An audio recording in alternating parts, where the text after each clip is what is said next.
Right, very exciting week. We are going to get on in a second to talk about the 500 words that we think will change the industry and let you know what those are. Before we do that, though, we should just reference Cannes Festival. Yes. So we mentioned last week we were heading off, we were about to fly out to Cannes, we were there for a couple of days. We're now back. We are. It was quite different, wasn't it? It was better, yeah, in my opinion. I mean, we weren't there for long, but it felt less indulgent, less extravagant. There were kind of fewer people, but the people that were there appeared to be kind of senior representatives of both kind of marketing communities and the agencies. Yeah. It felt more industrious, I think. There were it felt as though it had a bit more purpose in terms of certainly the people that we spoke to. Yeah. So I think it was, from the excesses of 2017, I think they'd kind of tightened the belts quite visibly this year. Yeah, agree. And that seems to have been the that common thought leaving Cannes for many people last week, was that it's still Cannes, it's still the same, razzmatazz and all of that stuff. It's not completely, Puritan approach to the industry, and its purpose has been questioned. Yeah. But it was kind of more manageable and easier to navigate. So we were there for a couple of days, only in and out relatively quickly for a couple of meetings. But one of the things that we did, which was really interesting, is that David and I managed a little workshop and panel Q&A, or we didn't manage it, we were part of it, with the Young Lions, which is the under 30s delegates, which is a really interesting initiative because it invites young people from across the industry from around the world. They win local competitions and they get to attend during the Cannes week, and they work together and then they can win awards. They separate the Young Lions delegates into these three cohorts of the marketers, creatives and media. Yeah. And we spent a morning with about 40 or 50 of the Young Lions media delegates talking about growth in agencies and kind of new business and strategy and kind of, trying to encourage them to contribute. It's a really good insight. And they asked great questions. They did. But the other observation that I had, actually, with regards to media and media representation there, was that there seemed to be an obvious kind of absence of many of the media agencies, certainly on a slightly more kind of junior side. We're used to there being hordes of media agency people at Cannes.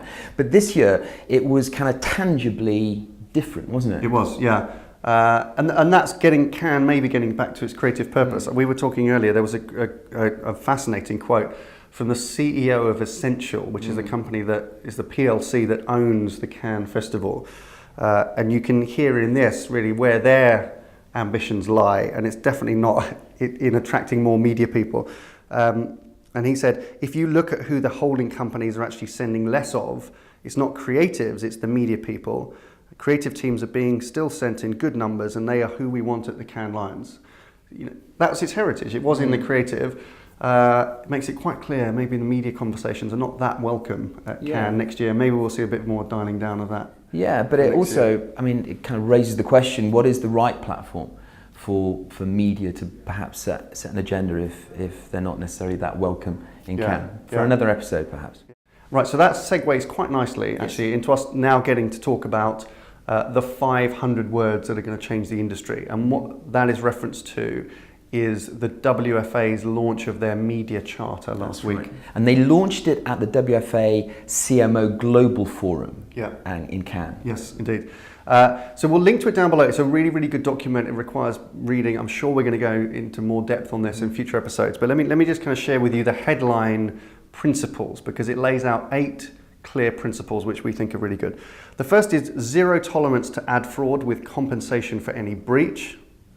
Second, strict brand safety protection, minimum viewability thresholds, transparency throughout the supply chain, third-party verification and measurement as a basic, addressing walled garden issues, improving standards with data transparency, and improving the user experience.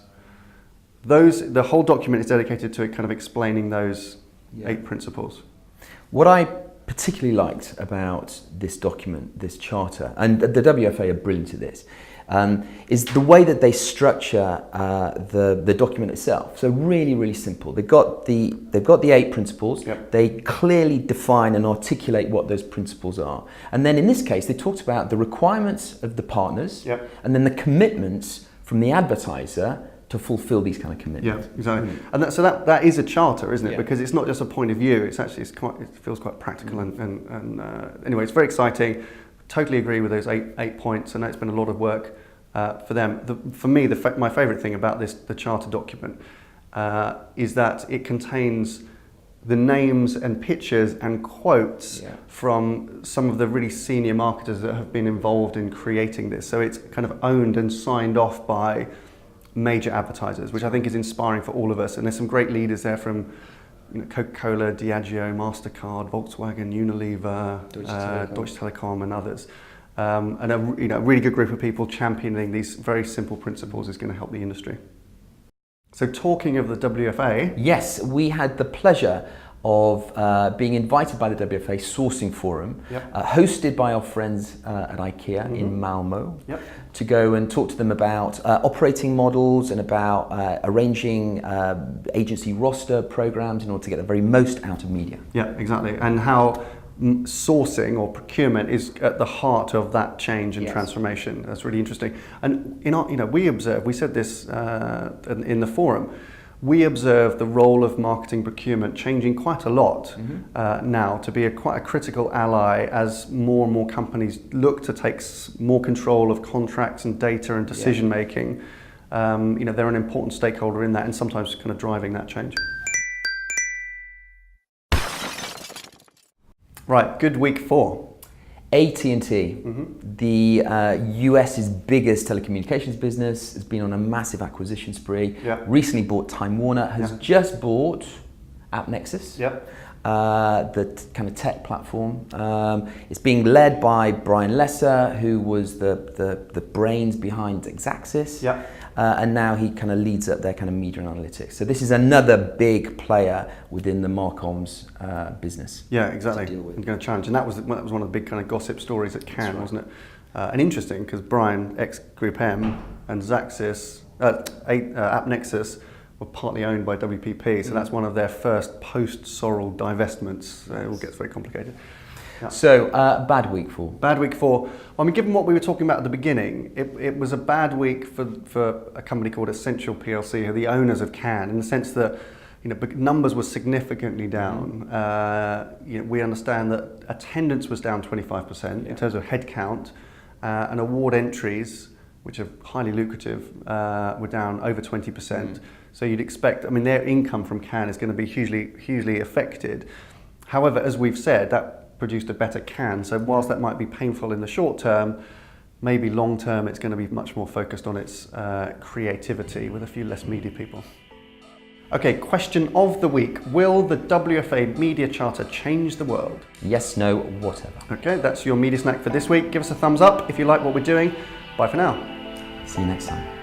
So that segments? I don't know why I said that. Yeah, it's a brilliant initiative, and it was launched at the WFA Global CMO Forum. I just said that. Oh, did you? I'm sorry, mate. I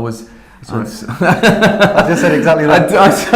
I was trying to think what I was going to say, and I wasn't listening to you. That's okay. That's right. That's okay. I do that often, but I apologise for that. That's okay.